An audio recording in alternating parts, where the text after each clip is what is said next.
Hello friend, स्वागत है आपका हमारे यूट्यूब चैनल पर। आज फिर से हम आपके लिए कंसेप्ट ऑफ द डे की सीरीज़ का अगला सेशन लेके आए हैं, जिसके लिए आपका क्वेश्चन है आपकी स्क्रीन पर। ए, बी और सी की कार्यक्षमता का अनुपात 7:5:4 है।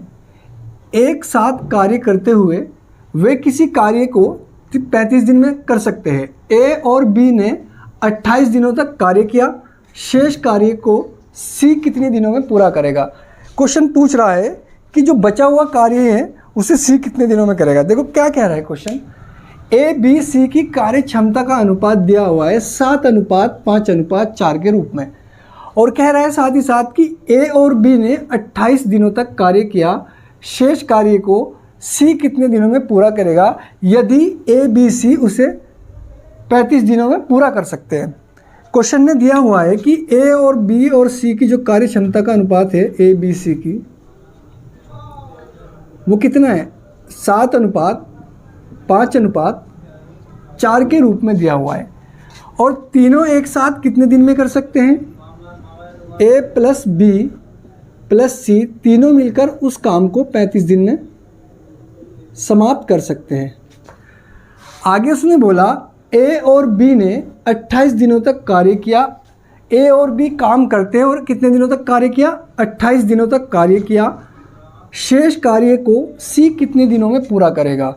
यदि ए और बी की बात करी जाए तो वो सिर्फ कितने दिन काम कर रहे हैं। ए भी 28 दिन काम कर रहा है और बी भी 28 दिन काम कर रहा है। यदि वो तीनों एक साथ रहते, मैं सी की अगर बात करूँ तो सी को कम से कम 35 दिन तो लगते ही लगते अपने हिस्से के 35 दिन। तो अगर देखा जाए शेष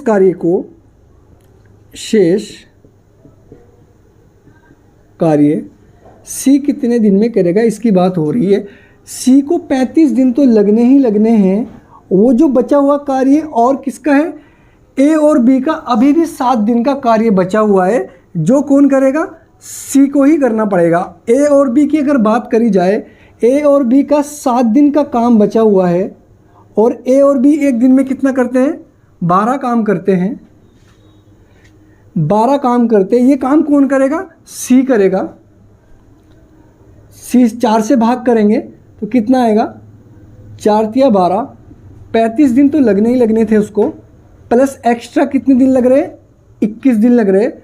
तो टोटल टाइम उसका शेष कार्य का कितना लग रहा है, 56 दिन में सी शेष कार्य को कर सकता है।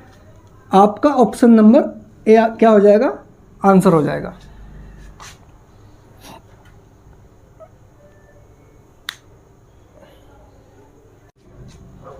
अब नेक्स्ट क्वेश्चन को देखते हैं।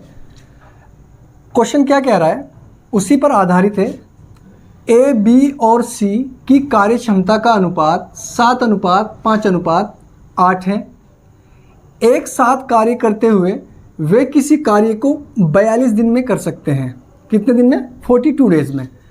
बी और सी ने 21 दिनों तक कार्य किया, शेष कार्य को ए कितने दिनों में पूरा करेगा।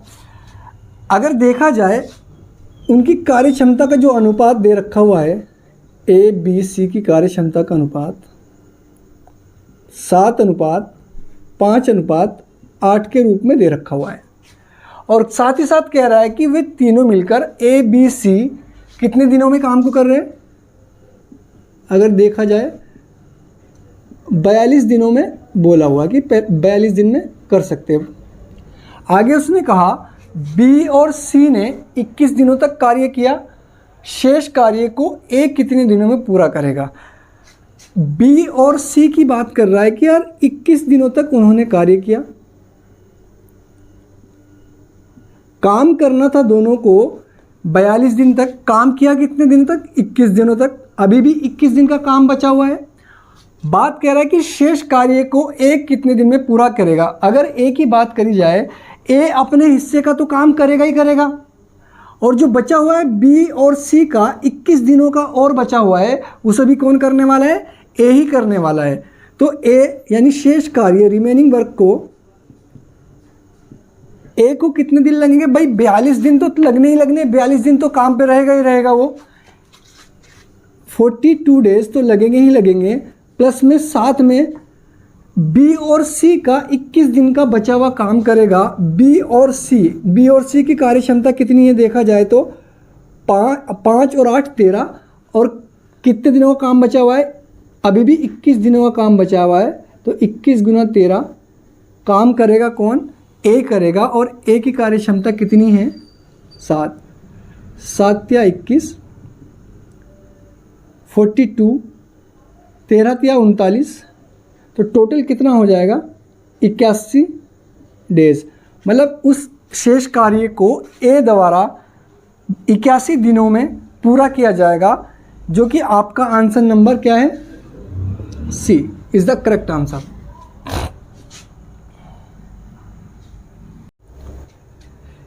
अगला क्वेश्चन फिर से देख लेते हैं, ये थोड़ा सा चेंज है इसमें, इसी पर आधारित है। पर क्वेश्चन कह रहा है कि ए बी और सी की कार्य क्षमता का अनुपात 5:3:8 है। एक साथ कार्य करते हुए वे किसी कार्य को 30 दिन में कर सकते हैं। ए और बी ने 20 दिन तक कार्य किया, शेष कार्य को सी समाप्त करता है। ज्ञात कीजिए पूरा कार्य कितने दिन में पूरा होगा। इस बार वो बात कर रहा है पूरे कार्य की, स्टार्टिंग से लेके आखिर तक कितने दिनों में काम समाप्त हुआ है। अगर देखा जाए, सबसे पहले देखें हम इनकी कार्य क्षमता का जो अनुपात है वो कितना दे रखा हुआ है, 5:3:8 के रूप में दे रखा हुआ है, और साथ ही साथ बोला है कि वे एक साथ मिलकर 30 दिनों में कर सकते हैं। ए प्लस बी प्लस सी तीनों मिलकर 30 दिन में कर सकते हैं। ए और बी ने 20 दिन तक कार्य किया। ए और बी 20 दिन तक कार्य कर रहे, ए ने भी 20 दिन काम किया, बी ने भी 20 दिन काम किया। शेष कार्य को सी समाप्त करेगा। अगर बात करें सी के बारे में, तो सी शेष कार्य को समाप्त कर रहा है। शेष कार्य सी समाप्त कर रहा है भाई। शेष कार्य अपने हिस्से का 30 दिन तो करेगा ही करेगा। अगर देखा जाए शेष कार्य सी को करने के लिए 30 दिन तो करे ही करेगा अपने हिस्से में, जो 30 दिन उसके हिस्से में आया हुआ है। और बाकी का अभी भी देखा जाए तो ए और बी का 10 दिन का जो काम बचा हुआ है वो भी कौन करने वाला है, सी को ही करना पड़ेगा। ए और बी का 10 दिन का काम, ए और बी 10 दिन का काम है। ए और बी एक दिन में कितना काम करते हैं, 5 और 3 8 काम करते हैं। और इसी कार्य को सी करेगा 8 इफ़िशेंसी के साथ, बटे में 8 से 8 कैंसिल आउट हो जाएगा, तो कितना हो जाएगा 30 + 10। अगर ये बात की जाए 40 दिन, मुझसे अगर ये पूछा गया होता कि शेष कार्य कितने दिन चलेगा, तो मेरा आंसर 40 दिन होता। पर उसने क्या पूछा हुआ कि पूरा कार्य कितने दिन चला। अगर देखा जाए स्टार्टिंग में कौन आए थे करने के लिए, ए और बी ने 20 दिन काम किया था। ए और बी 20 दिन काम कर रहे, उसके बाद सी को कितना दिन लगा है शेष कार्य करने को, 40 दिन लगा है। तो कितना दिन हो जाएगा, 60 दिन हो जाएगा कुल। हमारे ऑप्शन में 60 दिन नहीं है, ऑप्शन नंबर ई कर लीजिएगा। करेक्ट आंसर क्या होगा इसका, 60 दिन होगा।